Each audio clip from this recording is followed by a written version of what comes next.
재미난 영상을 한번 볼까요? 감자야, 삐졌어? 지금 한 달밖에 안 된 강아지가 삐져가지고 어떻게 어딨어? 아주 삐졌어요. 미안해. 그걸 어딨어?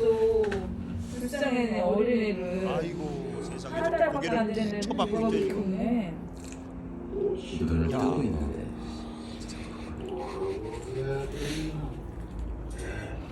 태어난 지 한 달밖에 안 됐는데 주인 아저씨한테 혼이 나가지고 지금 삐진 겁니다. 야, 그런데 어떻게 저렇게 고개 푹 숙이고 저러고 삐지고 있어요. 자, 다음 사진. 요거는 김예준이가 뭐 때문에 지금 삐져가지고 그냥 길바닥에 지금 주저앉고 울고 있는 거예요. 야, 저거 보십시오. 저거 얼마나 떼를 쓰게 생겼습니까? 다음 사진. 자, 요거는 예주가 마트 갈 생각에 신나서 내려가 봤더니 마트가 닫혀 있는 거예요. 너무 좌절해서 마트 문에 손을 탁 저렇게 대고는 고개를 푹 숙이고 지금 이러고 삐져가지고 저 언니가 어떻게든 지금 달래보려고 했는데 그게 안 돼요. 자, 지난주에 또 우리 민건이가 뭐 때문에 삐져가지고 말도 안 하고 그냥 팍 나갔죠. 자, 이 삐지면 특징들이 나타납니다. 뭡니까? 말을 안 해요. 입을 탁 다물고. 그리고 애써 시선을 외면하죠. 자꾸 딴 데 쳐다봅니다. 애들은 울기도 하고요. 오늘 본문에 히스기야도 좀 삐진 것 같아요. 그런데 이 삐질만 합니다. 지금 병들어서 누워 있었는데 이사야 선지자가 오더니 대뜸 당신 죽는답니다. 못 고친대요. 그러니까 집안 정리하시고 그러고 가십시오. 사람은 다 죽어요. 그러고 가는 거예요. 세상에. 어떻게 그렇게 말할 수 있어요? 이 히스기야가 어떤 왕인가? 선왕 중에 선왕이에요. 우리 열왕기하 18장 5절로 6절 말씀입니다. 히스기야가 이스라엘 하나님 여호와를 의지하였는데 그의 전후 유다 여러 왕 중에 그러한 자가 없었으니 곧 그가 여호와께 연합하여 그에게서 떠나지 아니하고 여호와께서 모세에게 명령하신 계명을 지켰더라. 유다의 모든 우상들과 산당들을 다 헐어버리고 하나님과 연합해서 하나님 중심으로 나라를 잘 다스린 왕인데 그 병들어 죽는다는 겁니다. 이게 뭐예요? 그리고 아무리 하나님이 그렇게 말씀하셨다고 해도 이 이사야 목회자죠. 와가지고 꼭 그렇게 단도직입적으로 말할 필요는 없잖아요. 이거 참 힘든 벽이긴 한데 왕께서 그동안 하신 것도 있고 하나님 앞에 한번 간절히 기도해 봅시다. 또 고쳐주실 줄 누가 알아요? 그럴 수도 있는 거 아닙니까? 그런데 그냥 죽는다 정리해라 그러고 돌아갔습니다. 그러니 히스기야가 어떻게 해요? 삐졌어요. 본문 말씀 2절이죠. 히스기야가 낯을 벽으로 향하고 여호와께 기도하여 이르되, 이 벽을 보고 돌아서는 거예요. 단단히 삐진 거죠. 지금 히스기야 나이가 39이에요. 저랑 같습니다. 전성기 때예요. 그리고 얼마 전에 아수르와의 전쟁에서 승리했습니다. 그런데 여전히 불안한 상황이에요. 그러니 나라를 더 든든히 말씀으로 세워가야 하는데 하필 이때 지금 죽는다는 겁니다. 세상에. 왜 이때 나는 거예요? 히스기야가 삐져가지고 벽을 보고 있어요. 그리고 기도를 하는 겁니다. 원래 히스기야는 성전에서 기도했었어요. 근데 지금 성전도 안 가는 거예요. 이 아수르의 왕 사네립이 하나님과 남유다 백성들을 모욕하는 편지를 써서 보냅니다. 니들은 끝났어. 그냥 항복해. 그랬더니 히스기야 그 편지를 들고 그대로 성전에 가서 딱 펼쳐놓고 기도했었어요. 하나님 이거 보시라고. 하나님이 이런 모욕을 받으셔야겠습니까? 하나님을 믿는 우리가 이런 모욕을 받아야겠습니까? 그러고 담대하게 기도해서 하나님이 그 기도를 듣고 아수르 군대를 물리쳐 주셨습니다. 그런데 지금은 삐져가지고 성전에 안 올라가는 거예요. 고개를 탁 돌리고. 이 삐진 사람들의 특징이 뭐예요? 말이 없죠. 왜 내가 죽어야 됩니까? 이렇게 물어볼 수도 있잖아요. 왜 하나님이 이때입니까? 물어보지도 않아요. 삐져가지고. 삐진 사람한테 가갖고 야, 너 왜 삐졌어? 왜 그래? 그럼 말을 해요? 안 하지? 간신히 입을 열어서 기도를 합니다. 본문 말씀 3절이에요. 여호와여 구하오니 내가 진실과 전심으로 주 앞에 행하며 주께서 보시기에 선하게 행한 것을 기억하옵소서 하고 히스기야가 심히 통곡하더라. 하나님, 내가 어떻게 했는지 다 아시지 않습니까? 내가 전심으로 주님 보시기에 선한 일들을 행했는데 그걸 좀 기억해 주셔야 되지. 이게 뭐예요? 내가 하나님한테 어떻게 했는데. 대성통곡을 해요. 이게 삐진 사람들의 전형적 모습 아닙니까? 시선 피하고 내가 지한테 어떻게 했는데. 그런데 놀라운 일이 벌어졌어요. 이사야가 궁전 뜰을 벗어나기도 전에 하나님의 말씀이 임해버립니다. 우리 본문 말씀 4절로 6절. 이사야가 성읍 가운데까지도 이르기 전에 여호와의 말씀이 그에게 임하여 이르시되 너는 돌아가서 내 백성의 주권자 히스기야에게 이르기를 왕의 조상 다윗의 하나님 여호와의 말씀이 내가 내 기도를 들었고 내 눈물을 보았노라. 내가 너를 낫게 하리니 내가 3일 만에 여호와의 성전에 올라가겠고 내가 내 날에 15년을 더할 것이며 내가 너와 이 성을 아수르 왕의 손에서 구원하고 내가 나를 위하고 또 내 종 다윗을 위함으로 이 성을 보호하리라 하셨다. 아니, 지금 이사야 선지자가 당신 죽어요 그리고 난리치고 나왔는데 다시 돌아가서 취소하라는 거예요. 취소. 참 이사야는 이 군인 정신이 투철해요. 까라면 다 깝니다. 가라면 가고 오라면 오고. 다윗의 하나님께서 당신의 기도 들었답니다. 당신의 눈물 다 보셨대요. 하나님께서 고쳐주시겠답니다. 원래는 당신 죽어야 되는데 생명을 15년 더 연장시켜 주시겠대요. 그리고 아수르의 손에서 구원해 주시겠답니다. 방금 전까지만 해도 죽는다고 집안 다 정리하라고 했는데 히스기야가 통곡을 하고 기도했더니 즉각적으로 응답을 해주셨어요. 즉각적으로. 만나교회 김병상 목사님이 마이클 야코넬리의 영성이란 책을 소개하면서 한 예화를 들려주더라고요. 2차 세계대전 당시 프랑스에 이 전쟁이 벌어지고 있었어요. 그러던 와중에 이 미군 병사 하나가 목숨을 잃은 겁니다. 그 동료들이 그 전후의 시신을 그냥 전쟁터에 두고 올 수 없어가지고 그 시신을 가지고 그 지역에 있는 작은 공동묘지에 간 거예요. 그 공동묘지는 이 성당에서 관리하고 있었습니다. 그 신부님에게 가서 사정을 한 것이죠. 신부님, 우리 친구를 이 묘지에 좀 묻었으면 좋겠습니다. 그랬더니 신부님이 그래요. 미안합니다. 여기에는 같은 신앙을 가진 사람들만 올 수 있어요. 친구는 여기에 묻을 수 없습니다. 너무 서운해요. 그러고 있으니까 그 신부님이 그런데 이 울타리 밖에 묻는 건 괜찮아요. 거기다 묻으라고.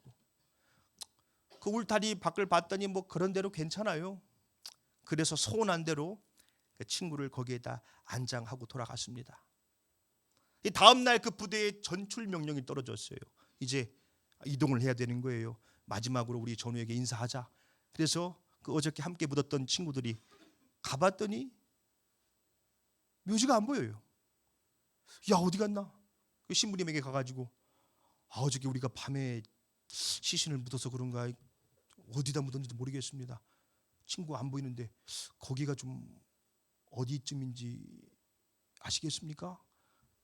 그랬더니 신부님이 그래요. 어제 당신들이 그러고 돌아가서 내가 잠을 이룰 수가 없었습니다. 새벽에 일어나서 울타리를 옮겨놨습니다. 그러는 거예요. 울타리 밖에 있던 친구의 묘지. 그런데 이 신부님이 너무 괴로워가지고 새벽에 울타리를 뜯어서 옮겨가지고 그 친구의 묘지를 그 공동묘지 안으로 수용한 것입니다. 하나님은 우리들의 삶에 그렇게 울타리를 옮겨주시는 분이라는 겁니다. 히스기야가 죽을 병에 걸렸습니다. 그런데 벽을 보고 통곡을 했더니 즉각적인 응답을 해주셨다. 울타리를 옮겨주신 것이죠. 자, 마치 어린아이가 삐져가지고 때를 써서 부모에게 뭔가를 얻어내는 것처럼 내 뜻대로 되지 않는다고 하나님한테 때를 막 써가지고 마지못해 응답을 받는 것처럼 들려질 수 있어요. 여러분 정말 하나님의 뜻을 내가 막 졸라서 기도한다고 바꿀 수 있을까요? 성경에는 대표적으로 기도에서 하나님의 뜻을 바꾼 사건들이 있습니다. 자, 먼저는 창세기에 나오는 내용인데요. 하나님이 소돔과 고모라가 너무 타락해가지고 이 심판하려고 하셨어요. 그걸 아브라함이 듣고는 하나님 어떻게 의인을 악인과 함께 벌하시겠습니까? 그 소돔과 고모라에 만약에 의인 50명 있으면 어떠실 거예요? 50명? 내가 용서해 주겠다. 제가 참 뭔지 만도 못한데 한 말씀 더 하겠습니다. 5명 모자르면요 45명이 못 드시겠습니까? 내가 용서하겠다. 그럼 40명은요? 용서하겠다. 30명은요? 그러면서 10명까지 깎아요. 와, 참 대단하죠. 또 하나는 출애굽기에 나옵니다. 모세가 시내산에서 율법을 받고 있었는데 백성들이 모세가 안 내려오니까 조급해하면서 이 금송아지를 만들어다가 이게 하나님이라 그러면서 막 열광하고 경배하고 난리가 났어요. 하나님이 너무 화가 나가지고 내가 이 백성 다 진멸해버리겠다고. 모세 너만큼은 내가 큰 민족 이뤄주겠다. 나 얘네 다 진멸할 거다. 그랬더니 모세가 그냥 애원하면서 하나님 제발 그러시지 말라고. 그 큰 권능으로 이집트에서 그렇게 이끌어 놓으셨는데 그럼 뭔 소용이냐고. 아브라함과 이삭과 야곱과 하신 그 약속을 좀 기억해서 제발 좀 살려달라고 애원했더니 하나님이 알겠다고 뜻을 돌이키셨어요. 또 하나는 요나서에 나옵니다. 선지자 요나에게 하나님의 말씀이 임했습니다. 니느웨 40일이면 망한다. 그래가지고 뭐 꾸역꾸역 가서 40일 있으면 니느웨 망합니다. 그러고 외쳤더니 이 니느웨 백성들이 그 말씀을 듣고 다 회개하면서 금식하고 통곡하는 거예요. 그랬더니 하나님이 뜻을 돌이키셨어요. 그리고 오늘 이 히스기야의 기도가 있습니다. 자, 하나님의 뜻을 바꾼 기도에는 공통점이 있습니다. 누구를 위한 기도였습니까? 나를 위한 기도였나요? 하나님 왜 나한테 이거 안 줘요? 나한테 어떻게 이러실 수 있어요? 야, 이거 해줘야지. 좀 해주세요. 막 그냥 들어 눕고 떼쓰고 그런 기도였나요? 다른 이들을 위한 기도였습니다. 공동체를 위한 기도였죠. 하나님 나라를 위한 기도였습니다. 하나님 제발 이 백성 좀 살려주세요. 용서해 주세요. 하나님 저 얼마나 불쌍합니까? 저 영혼 제발 좀 도와주세요. 하나님의 뜻을 바꾼 기도는 다시 말해 하나님 나라와 의를 구한 기도였습니다. 자, 그 관점으로 히스기야의 기도를 바라볼 수 있어야 됩니다. 물론 히스기야도 죽는 게 두려웠겠죠. 얼마나 괴로웠겠습니까? 그런데 어쩌면 그의 통곡은 이 유다 백성들을 향한 통곡이었는지 몰라요. 강대국에게 나라 빼앗기면 어떻게 되는지 아시죠? 난리도 아니었어요. 막 부녀자 다 끌려가고 끔찍한 산모의 배를 가르기도 했습니다. 내 백성들이 또 그 꼴을 당하면 어떡하나. 언제 또 아수르가 쳐들어올 줄 모르고 또 이 백성들이 언제 하나님 떠나 우상을 숭배하며 타락할 줄 모르는데 지금 종교개혁을 하고 나라를 세워가고 있는 이때 왜 나를 데려가시냐고. 왜? 오늘 본문 말씀 6절을 보면 하나님은 당신을 누구의 하나님이라 말씀하십니까? 다윗의 하나님이라 그래요. 다윗. 하나님이 다윗과 약속하셨었거든요. 네 집과 내 나라가 내 앞에 영원히 보존될 것이다. 네 왕위가 영원히 견고할 것이다. 그 약속을 좀 지켜달라는 거예요. 이 백성들이 제발 주님 앞에 영원히 좀 보존되게 해주세요. 내가 주님 앞에 진실함과 전심함으로 주님 보시기에 선한 것들 행했던 것들 다 기억해 주세요. 그랬더니 하나님이 뭐라고 말씀하십니까? 내 조상 다윗의 하나님 내가 너의 기도를 들었다. 너의 눈물을 보았다. 그러고는 응답을 해주시는데 병도 고쳐주시고 생명도 연장해 주시고 늘 아수르 때문에 불안했는데 그것도 내가 다 구원해 주겠다고. 구하지 않은 것까지 막 주신다는 거예요. 지금 여러분, 이것이 바로 하나님 나라와 의를 구하는 기도의 능력입니다. 나는 하나님의 나라와 주님의 몸된 교회를 위해서 기도했는데 어느새 내가 구하지도 않았던 내 문제들이 해결되어 있다는 거예요. 고난 가운데 있는 이들을 위해서 내가 간절히 기도했더니 어느새 나의 필요도 채워져 있더라. 가난하고 병들고 상처받은 이들을 위해서 기도했더니 나의 상처도 나의 질병도 치유되어 있더라. 그래서 예수님께서 뭐라고 말씀하셨습니까? 마태복음 6장 33절이죠. 우리 함께 읽겠습니다. 없네요. 그런즉 너희는 먼저 그의 나라와 그의 의를 구하라. 그리하면 이 모든 것을 너희에게 더하시리라. 개인의 기도를 하지 말라는 게 아닙니다. 당연히 나의 필요와 나의 어려움, 상처와 아픔을 주님께 내려놓고 기도해야 합니다. 그러나 먼저 구해야 될 게 있다는 것이죠. 내 기도만 하지 말라는 거예요. 그러니 이 시간 우리가 함께 기도하는 이 시간이 얼마나 복된 시간입니까? 서로를 위해서 기도하는 그 시간들은 사실 서로에게 복을 주고받는 시간이에요. 우리가 먼저 하나님의 나라와 의를 구할 때 주님은 우리들의 삶의 울타리를 옮겨주십니다. 주님의 몸된 교회와 가정을 건강하게 세워주시고 나의 상처와 아픔을 치료해 주시고 나의 필요까지 채워주십니다. 주님은 우리의 간절한 눈물의 기도를 외면하지 않으십니다. 우리가 간절하게 기도할 때 이 밤잠을 이루지 못해서 결국 울타리를 옮겼던 신부님처럼 주님도 우리를 그 하나님의 울타리 안으로, 그 하나님의 평강 안으로, 그 참 행복의 울타리 안으로 옮겨주시는 것입니다. 우리 행복한 교회가 먼저 하나님의 나라와 그 의를 구하며 모든 것을 더해 주시는 그 놀라운 축복을 경험하게 되시기를 예수님의 이름으로 축원합니다.